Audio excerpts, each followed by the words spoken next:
8:15 and Maryland's 2024 payroll is more than $5 billion for the first time ever. From nearly 2,000 more employees to dozens taking home six figures in overtime pay alone. How does the payroll compare with other states? Well, joining us now, investigative journalist with OpenTheBooks.com, Jeremy Portnoy. Jeremy, good morning. Good morning, Tom. Let's talk about the increase here from a year ago. You know, why did the payroll increase $4.5 billion to $5.1 billion? And we're not even talking about universities paying this. Right. That's not universities. That's 70,000 state employees. And it's the biggest increase we've ever seen in 1 year. We've been tracking this since 2017. We've never seen it jump like this. So there's about 1,500 additional people on the payroll compared to 2023.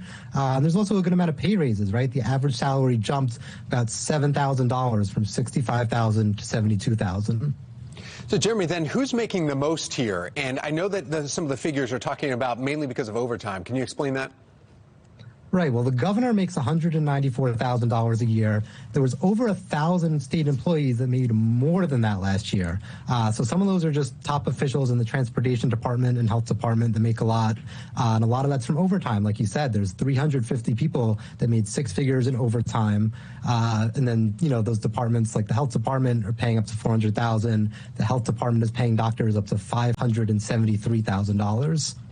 So when we look at Maryland's payroll here for all the state employees, 70,000 plus employees here, what does that, can we compare that to any other states of similar size that have around 70,000 employees? Yeah, so we looked at states with similar populations. Minnesota's spending $4.6 billion on its payroll for 65,000 employees. Missouri's spending under $3 billion for 60,000 employees.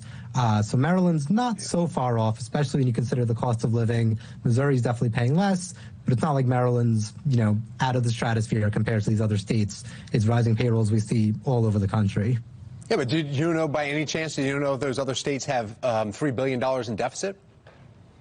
Right, exactly. And in hindsight, that looks like poor planning from Maryland, considering these changes were made last year. Yeah. Now, of course, in hindsight, we see all the federal funding being cut.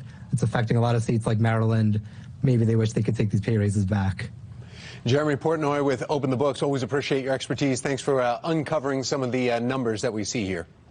Of course. Have a good weekend, Tom. You too.